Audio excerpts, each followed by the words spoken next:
Saturday night and moving in towards the ending of the year, gathering the energies to move into winter retreat in a few weeks. A couple of the retreat crew helpers are starting to arrive with a couple of new arrivals in the past day or two. Days are getting longer, or shorter, I'm sorry. Days are getting shorter, the night's getting longer. And just can feel the energy starting to move in that direction, tying up loose ends here. The past bit of time, past several weeks or so, it seems like a lot of the discussions we've been having and some of the talks and reflections have been centered around the comprehensiveness of our path, the Buddha's path to freedom, and that it's not just a meditation technique that we're practicing for the full realization. So a balanced path of body, speech, and mind training that we're undertaking. So we've talked about that in many different ways, and just reflecting that so much of the results that we experience are on a very subterranean level, sometimes unconscious. The effects that all that we do with practicing the path in its various ways, all that we do has this impact in the heart, the citta, the mind, that sometimes is working under the radar. Excuse me. So we don't see the effects moment to moment as it's happening, but only over a gradual period of time that this transformation is taking place. And I think that's such an important thing to remember, at least it is for me, because sometimes we get kind of self-critical or a little bit despairing at, the meditation practice isn't going so well, and it's hard to develop concentration, or there's a lot of activity or engagement or people, or all those kinds of things that keep popping up in our minds sometimes when we're evaluating ourselves and our path of practice and how we're doing on it. But at times, you can get this real strong hit that, there are changes being made. I'm not sure how or why or whatever, but there does seem to be this growing sense of ease and well-being that is coming more naturally. And I think it's just from that gradual, almost imperceptible change in establishing kusala citta, the wholesome heart, the wholesome mind. A very gradual process of little bit by bit abandoning the unwholesome tendencies and developing the skillful states of mind and qualities that gradually mold the citta into something that's a little bit more bearable, a little bit more enjoyable to experience and to reflect with. And you can sometimes it just pops up at any time, out of nowhere, just this sense of, okay, there is more ease, there is more well-being, there is more simplicity in my heart. And when that happens, to just take note and to realize, okay, this is the fruits of practice. There are benefits, even if they're not shouting out at me, shouting out at the world. And this is the ongoing process. This is what forms this very strong and firm foundation, which eventually, if pursued, will lead to the unshakable foundation that we're all seeking. So yesterday at tea time, I was having a discussion with three of the folks here, and ended up talking quite a bit about precepts and Vinaya and that part of the practice. And I just wanted to spend a few moments just emphasizing how important that is. We get very enwrapped with the whole process of right mindfulness and right concentration and meditation practices and reflections, and which is of course essential, all good. Oftentimes we don't have a lot of discussion around the other aspects of the path, so I found that very refreshing, actually. And I think it's good to really reflect on and appreciate the absolute essentialness and importance of the other parts of the path, particularly sila, right speech, right livelihood, right action, and not to underestimate the importance of these, and how we can actually practice with them in very subtle ways, and that they have a very strong impact in the quality of our citta, in establishing kusala citta, and that sense of confidence. It's easy to get kind of lost sometimes in the notion that they're just rules to follow, and that, particularly our form of Theravada Buddhism is just sort of this kind of, cranked up about and compulsively following a bunch of nitpicky kind of rules. I've heard other people from other traditions kind of talk about that as a quality of our practice. It's, you don't have to get so wound up in all these little niggly details. It's just kind of compulsion. But the more I've practiced with it, the more I realize, I just don't buy that anymore. It's, if one does get attached to it in that kind of way, which practitioners can do, particularly some monastics can get really uptight about the rules in a very tight way. Then that leads into silabhata paramasa, attachment to rules and conventions. But at its heart and at its best, when held very clearly and with watching the effects in the mind, it brings up, practice with the precepts brings up a tremendous amount of mindfulness and clear comprehension, and ease and well-being that you can't get just from meditation.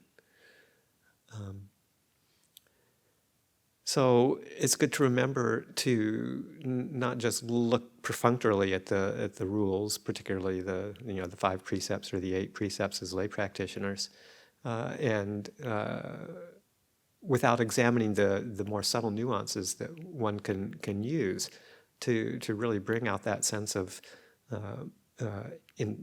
acute mindfulness and clear comprehension as to how they really can affect the mind if taken to more subtle levels as well. And to not get complacent with just some of the bare bones of the sila, but to look more deeply. And we can use the example from the monks and the nuns' rules of training to help clarify some of the more subtleties, because the 227 Patimokkha rules and all of their derivatives, close to somewhere between, I think, 2,000 and 3,000 rules that we would follow. At their very subtle level, rules of training. A lot of them, most of them, are some sort of derivative of the 8 precepts or the 10 precepts when one gives up the use of money as well as at the novice level. But they're all just refinements of the 5 and 8 precepts in many ways. But those refinements, whereas they're specific rules for monastics, are certainly worth looking at for the lay community too. And there's some lay practitioners who are very interested in the monastic Vinaya and will study that just to develop an understanding of how much deeper and how subtle you can take some of these training rules, and to see the effect that it has. They're not only just for the monastics, but for the whole community to understand. Of course, most of the lay practitioners won't take on the full kind of training set of monastic rules because some of them just don't apply in the lay life. But there are a lot of them that, when taken to heart, are useful for anybody. So it's really worth delving into. Thinking about the precepts, and the first precept about not taking the life of any living creature, it's fairly obvious on the surface of not killing any living sentient being. And it's just good to note that that's our basic rule of non-harming, and that there's even more subtle ways that we can be aware of that, like in the monks' rules of training. There's injunctions against actually pouring out a pitcher or a vessel of water that's been sitting outside, say, without checking first to see if there's any living creatures in it. So it's if one does that, then one's broken one of the rules of training. So even at that level, it's a subtle training in mindfulness. Oh, there's a pitcher of water that's been standing out for a few days, and I probably should empty it out. But before doing that, take a look. Is there anything living in there? And then if there is, the rule for us is to make sure that we take any creatures that are in there and give them a safe place to reside before we empty it out, like taking them to a natural pool of water somewhere before emptying out the vessel.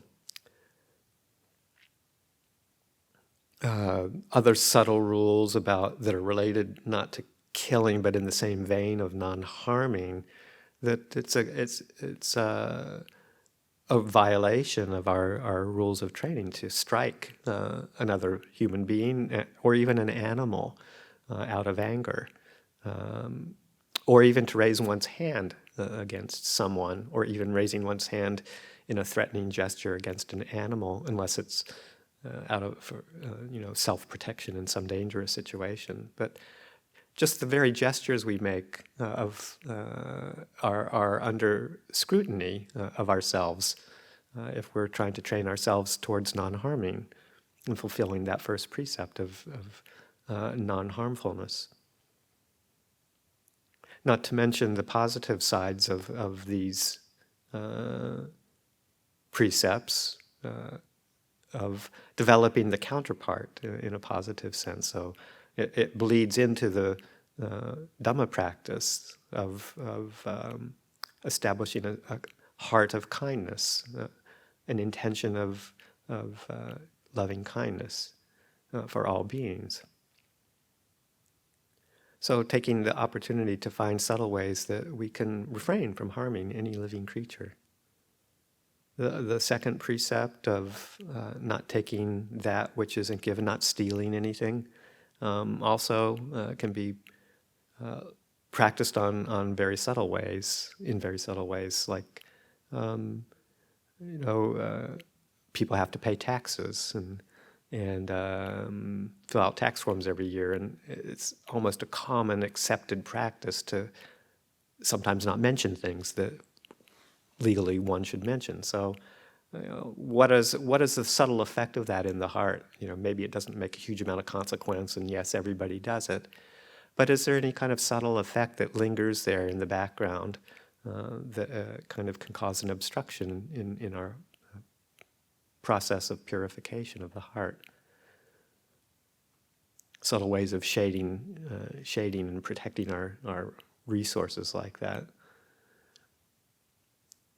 Or say something like coming through immigration and border control and nothing to declare. Well, that's the easy way. Nobody's going to probably figure that out or know unless you get caught in a inspection somehow. But how easy it is to kind of shade past that, because again, it's easy to do and everybody does it. So there's very strict rules for the monks and nuns about not engaging in that kind of diversion of goods through customs. So to use that as a possible benchmark for your own travels, and see if that kind of helps clear up any kind of shady areas in our heart, or even more, mundane refinements like not even consciously really, but almost unmindfully taking stuff from office like pens or pencils or pads of paper from the office to home because you need something there and there's plenty of it at the office. Little things like that without first asking permission. Or visiting somebody else's home and just not being so casual about using different things that are there, even borrowing a pen or something like that. Just always making it a conscious, mindful practice to just ask permission. Oh, I forgot to write down something. Can I borrow a pen? Rather than just going for it. Subtle practices for the monastics also. Encouragement not to hoard kinds of things. It's easy to kind of get into a feeling of, oh, I've got, I'm going to be running out of these things someday, so maybe I should make sure I'm always going to have plenty of them, and to accumulate lots of things that maybe you don't really need. So an encouragement towards simplicity and maybe not having to store up, 5 years of toothpaste just because it's cheaper at Costco that way. So to encourage a bit of simplicity and accumulation, not getting into accumulation and holding on to things. That's an encouragement in the monastic training that maybe people can bring into their own lives as well. And then just the opposite, the practice of generosity, to dovetail with our restraint about accumulation and taking things that we shouldn't take. What can we give? What's the opposite? How can we express generosity and relinquishment of things that we can offer for other people's use?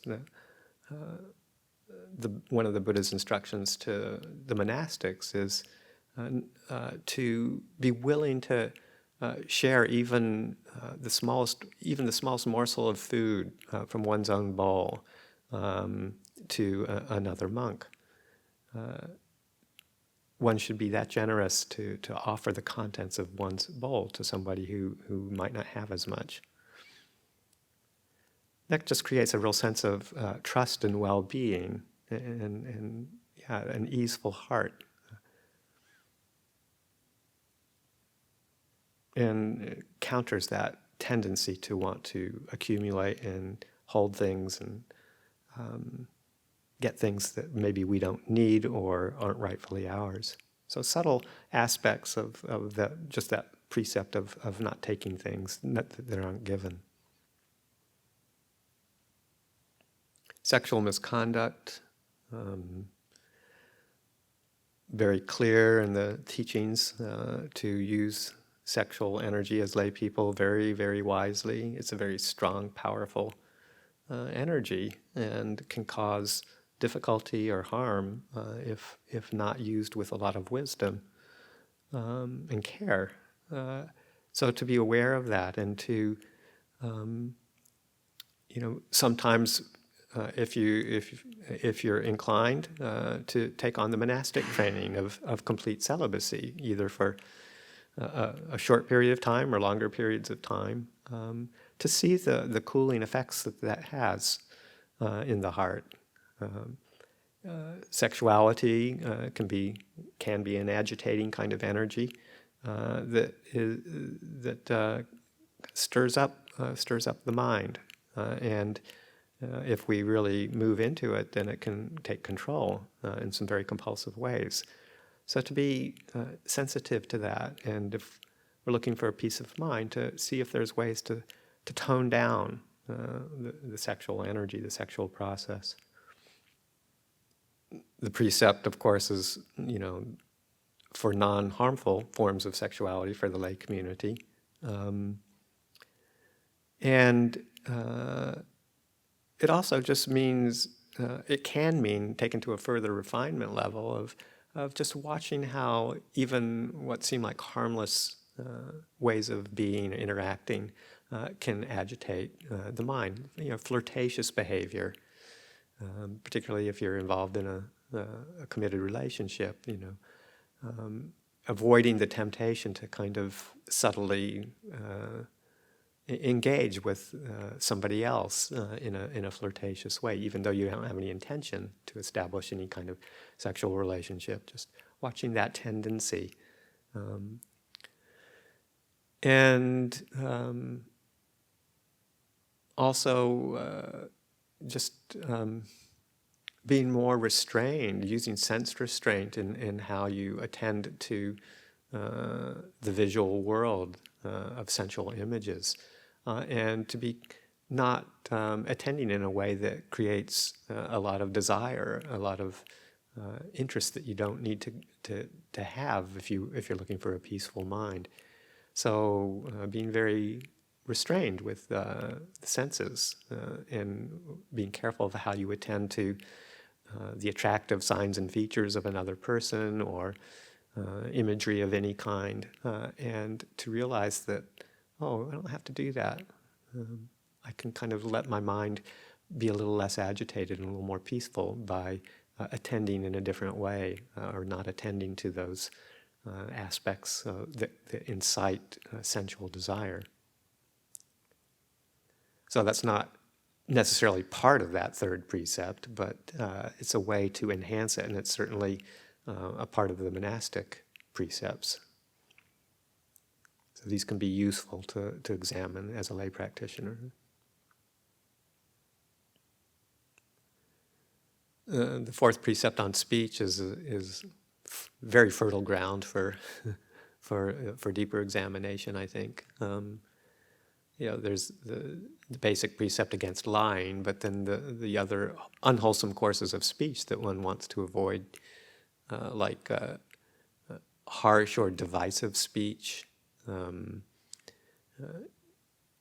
angry or talking about other people in a dividing way, or insulting people. There's separate rules in the monastic training about insults and as well as misrepresenting the truth, but insults and harsh speech, angry speech, complaining and criticizing. There's rules about how to work with that, and when we overstep the bounds, that's a violation of one of the precepts: complaining, criticizing.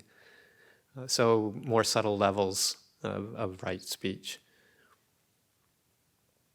Evasive speech is another one, when being accused or admonished for something that one might have done, just maybe not lying, but kind of avoiding evasively.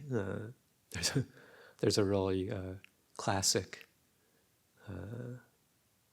example given in one of the commentaries to the Vinaya that's great about evasive speech. It's one of the monks are admonishing or quizzing, I guess, interrogating another monk whom they suspect of having committed a violation of one of the precepts, and so they ask him, "Have you committed this offense?"